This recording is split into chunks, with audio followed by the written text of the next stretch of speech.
Any story of Australia has three elements: the land, its people, and the Europeans. On this trip, we experienced the fantastic landscapes, the flocks of birds, and the shy marsupials. The Aboriginal people have lived on this land for at least 40,000 years, and they revere it. They shared their stories and their art with us. The Europeans brought a radically different worldview to this land. They built dams and mines and are harvesting the bounty of the land.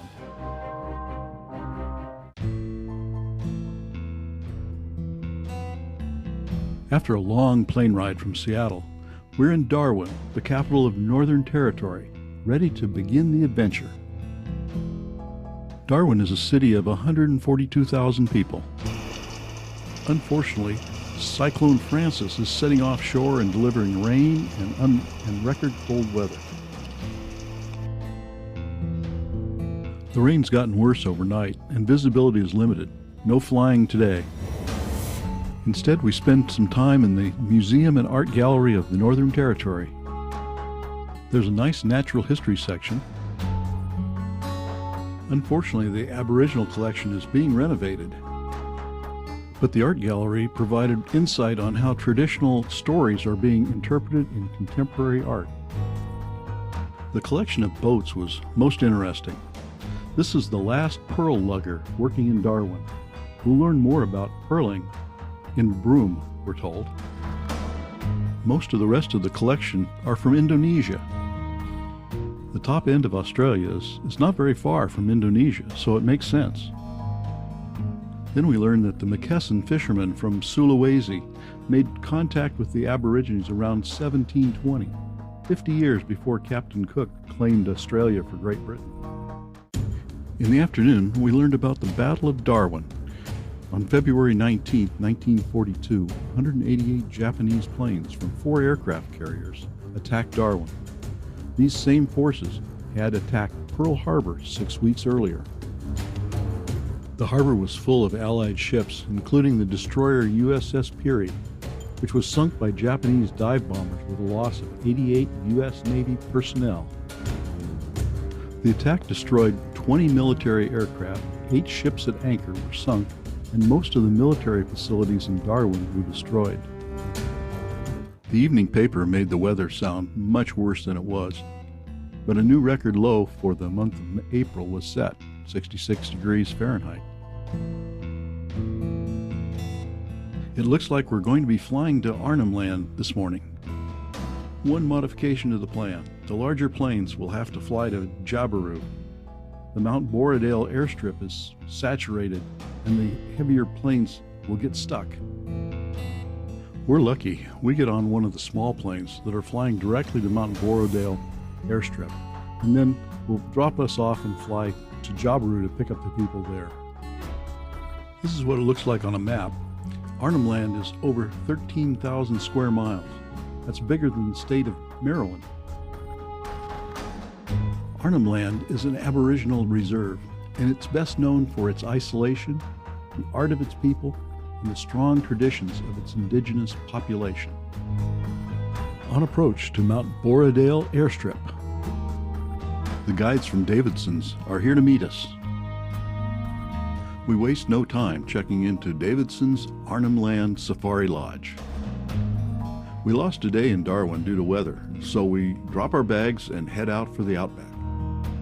After a short drive, we're on foot.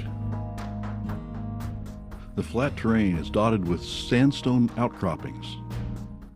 Our guide Bridget stops by one and points up. Our first rock art. The age of rock art cannot be determined by carbon dating because the ochre used is not organic. So the style and content is used as an indicator of age. It's common for one figure to be drawn over the top of another. This style is called closed peg figures and is between 7,000 and 11,000 years old. Bridget says there's more to see, and we walk on. She leads us under an overhang. This is where they lived. The ceiling is covered with soot from a fire. She leads us up an outcropping and into a cave. More figures on the ceiling. And then the rainbow serpent. It's a creator god in Aboriginal tradition. In one story, sisters are traveling with their mother, all of whom know ancient secrets. The serpent is irritated by their presence and eats them. However, the serpent is bitten by an ant and regurgitates the women, and this created Arnhemland. Now the serpent speaks in their voices and teaches the sacred rituals. The artists left their marks on the wall in the form of hand stencils and prints, probably thousands of years old. As we walk back to the lodge, we admire the many wildflowers.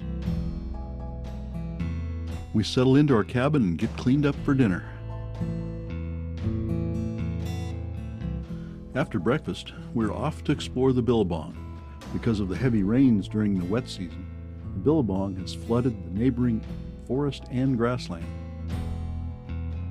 The guides back the vehicles down the road into the water, and then move the boat up the road to the vehicle.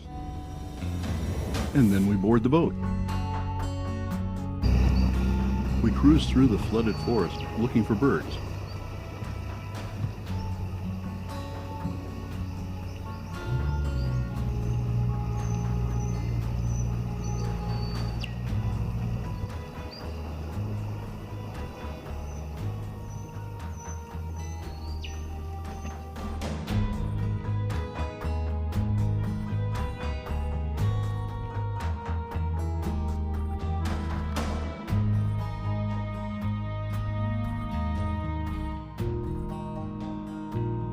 When we get out of the trees and into the open water, there are even more birds.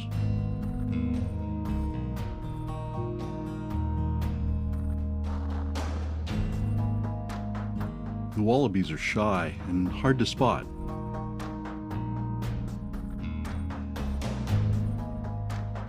They call this a jabiru here, but it's no relation to the South American bird, even though it does look similar.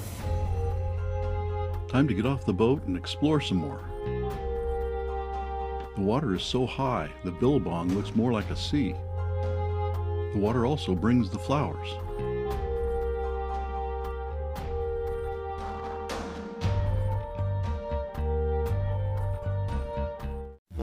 We have reached our objective, a large cave with lots of rock art.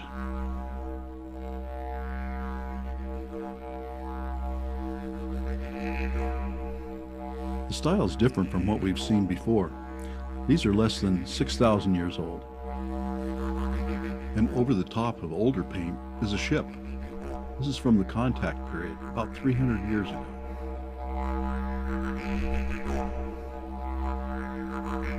A figure playing a didgeridoo, which was invented here about 1,500 years ago.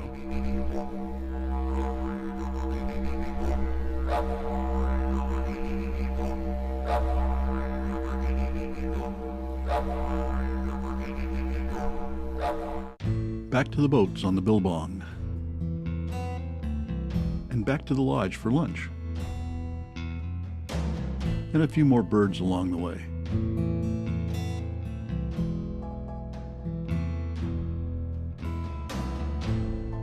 We repeat the process in the afternoon for a trip to Mount Borrowdale. It's not much of a mountain, but it is higher than most everything else around. A freshie is waiting for us at our landing. The trail's a little bit of a challenge. Mount Borrowdale was named after an early English explorer who disappeared near here. I don't know who was more surprised, us or the wallaby. He proceeded to ignore us and eat his lunch. This is as far as we have permission to go. The mountain is sacred to the Aboriginals, and only the initiated can go past this point.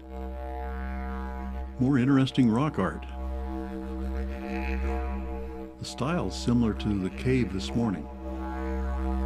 The theory of these backwards letters is that they were an attempt to copy a written language to capture its power. There are several ships depicted. That would date this from 1700 to 1900. This blue color is unusual. It's bluing brought by the missionaries to do laundry. So this is 1860 to 1900.